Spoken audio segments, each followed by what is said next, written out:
सृष्टि बचपन से ही दिखने में सुंदर नहीं थी, लेकिन अमीर बाप की बेटी सृष्टि पर उसकी माँ जान छिड़कती। मेरी बेटी कितनी प्यारी है, भगवान सबको सृष्टि जैसी बेटी दे। सृष्टि धीरे धीरे बड़ी होती है।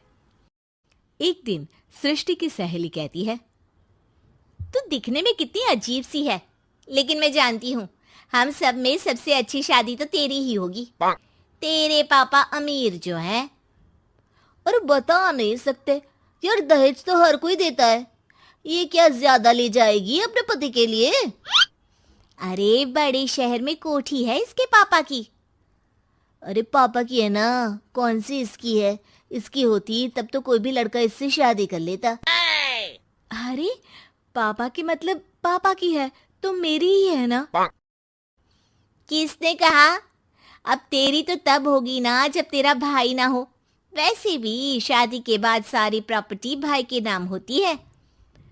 सृष्टि समझ जाती है कि उसे किसी भी हालत में माँ बाप की सारी प्रॉपर्टी को अपने नाम करना है, लेकिन कैसे? एक दिन सृष्टि का भाई शीनू कहता है, बहन क्या कर रही है? तुझसे एक बात करनी है। अरे हाँ हाँ करना, मैं तो तेरी बहन हूँ। बहन मेरी लाइफ में ना एक लड़की है, बहुत अच्छी है। मैं सोच रहा हूँ माँ और पापा से बात करूँ शादी के लिए।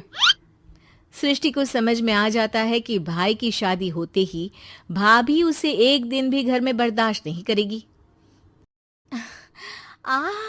क्या बात है भाई, बताना कौन है वो? यार वो बहुत अच्छी लड़की है, पढ़ी लिखी है, मेरे साथ जॉब भी करती है। बस एक प्रॉब्लम है। प्रॉब्लम? क्या प्रॉब्लम है भाई? यार वो शादीशुदा है, लेकिन उसके पति ने उसे सिर्फ इसलिए छोड़ दिया क्योंकि उसके माँ बाप दहेज नहीं दे पाए। सृष्टि ये सुनकर न जाने क्यों खुश हो जाती है। अरे भाई तो क्या हुआ, लड़की तुझे तो पसंद है ना? शीनू को लगता है कि बहन उसे समझ रही है। वो इस बात से अनजान होता है कि उसकी बहन की मंशा पूरा घर हड़पने की है। सृष्टि अपनी माँ से कहती है, मम्मी मुझे तो बहुत चिंता है। पता है शीनू क्या कर रहा है? अरे क्या कर रहा है? वो तो काम पर जाता है और वापस घर आता है। नहीं ना माँ, वो यही तो नहीं कर रहा, बाकी सब कर रहा है। आपको पता है उससे प्यार है, और वो भी एक शादीशुदा लड़की से। ये क्या हो गया? मैं सोसाइटी में क्या मुंह दिखाऊंगी? अरे तेरे पापा तो यही कहेंगे कि मैंने ही उसे बिगाड़ दिया है। माँ देखो, मेरी बात मानो, पापा पर भी विश्वास करने की जरूरत नहीं है। अब आप ही बताओ, पापा इतनी देर घर के बाहर रहते हैं क्यों? बोलो। अरे बेटा वो तो नौकरी करते हैं ना। तू बहुत भोली है माँ।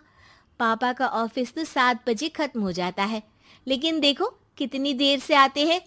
अरे नहीं नहीं बेटा, ऐसी कोई बात नहीं है। सृष्टि माँ को एक औरत से बात करते पिता की फोटो दिखाती है। देखो माँ, कैसे हैं पापा? मैं ना कहती थी कि पापा सही नहीं है। मैं तेरे पापा से बात करूंगी, दे फोटो मुझे। ओ माँ, वो तो डिलीट हो गई। लेकिन चल, तूने तो देख लिया ना। पापा से बाद में बात कर लेना, और हाँ, मेरा नाम बिल्कुल मत लेना। हाँ माँ। अब क्या था, सृष्टि के माँ और पिता के बीच झगड़ा होना शुरू हो जाता है।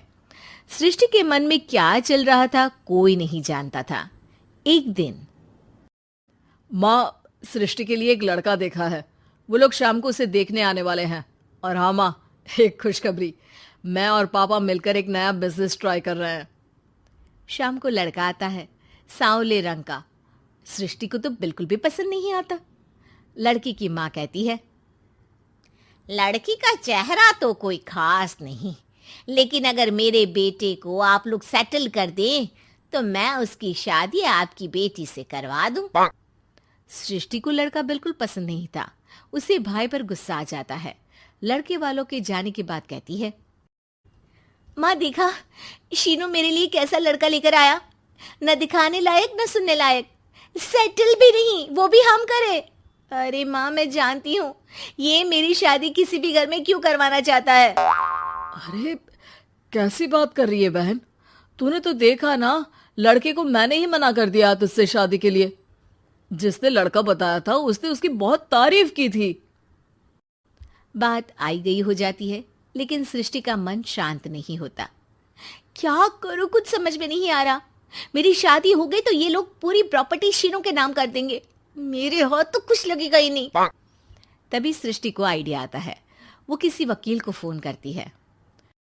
जी देखिए, अगर आपके मम्मी पापा का तलाक हो जाता है तो आपके पिता की आधी प्रॉपर्टी आपकी माँ के नाम हो जाएगी, फिर उसे वो किसी को भी दे सकती है। सृष्टि अब माँ को बेटे के खिलाफ भरती है। माँ, शीनू पर नजर रखा करो, वो जिस लड़की के प्यार में है ना वो शादीशुदा है। यहाँ आएगी, सारा पैसा रुपया जमीन जायदाद सब हड़प लेगी। पापा का भी हाल तुमसे छुपा नहीं है। ऐसा ना हो कि मैं और आप एक दिन सड़क पर भीख मांगे। हे भगवान, मैं तो जीते जी मर जाऊंगी अगर ऐसा हो गया तो। ऐसा हो गया नहीं माँ, ऐसा ही होगा।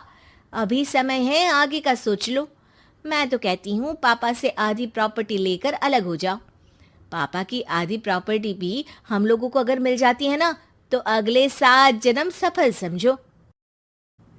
बेचारी माँ बेटी के कहने पर पति से तलाक लेकर अलग हो जाती है। सृष्टि अब पैसों से गाड़ी और अपने दूसरे महंगे शौक पूरे करने लगी। उसके दोस्त भी उसके पैसे इस्तेमाल करते। सृष्टि, कल तुम कहाँ थी? मैं सारा दिन घर पर अकेली थी। तो मैं क्या करूं? मैंने ठेका तो नहीं लिया है ना तुम्हें संभालने का। माँ को सृष्टि से ये उम्मीद नहीं थी। वो बैठकर रोने लगती है। वहीं उसका पति यानी कि सृष्टि के पिता आ जाते हैं। मैं जानता था कि तुम्हारा यही हाल होगा, तो आपने मुझे रोका क्यों नहीं? मैं रोकता तो तुम रुकती क्या? सृष्टि के कहने पर तुमने मुझ पर अपने बेटे पर शक किया, लेकिन तुम ये भूल गई कि कैसे हम दोनों ने मिलकर जीवन में इतना सब खड़ा किया। माँ पति के गले लग जाती है। मुझे माफ कर दीजिए, मैंने आपकी कमाई का एक बड़ा हिस्सा गवा दिया। कोई बात नहीं, तुम साथ हो तो मैं ऐसी 7 प्रॉपर्टी खड़ी कर दूंगा। तभी वहां सृष्टि आ जाती है रोते हुए। माँ, मयंक ने मुझे छोड़ दिया। वो बोल रहा था जब तक मेरे पास पैसे थे तब तक ही वो मेरे साथ था। पापा, माँ, मुझे माफ कर दीजिए।